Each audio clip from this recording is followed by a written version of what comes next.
The Great Gatsby, an extraordinary novel written by F. Scott Fitzgerald, captures the era of the 1920s in a mere 9 chapters. Today, we're going to be taking an in-depth look at each chapter of the novel and really break down the book for a further understanding, of course, starting with Chapter 1. So in Chapter 1, we're introduced to Nick Carraway, the narrator for the story. We find out a bit about Carraway through the egotistical attributes he gives himself, but he also briefly mentions Gatsby and talks about how he moved to New York to work in the bond business, which makes perfect sense because the bond business was booming back in the 1920s. He also mentions East Egg, the old school island of old money, and West Egg, the party in the island of new money.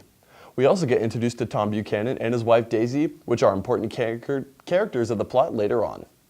Even though it's the exposition of the novel, we can still see a lot of deeper meanings being formed. Themes of greed and wealth are introduced, and these themes can be found within every character of the book thus far.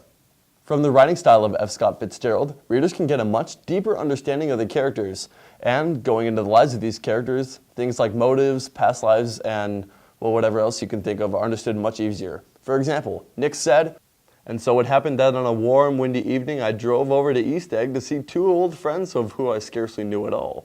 Their house was even more elaborate than I expected, a cheerful red and white Georgian colonial mansion overlooking the bay.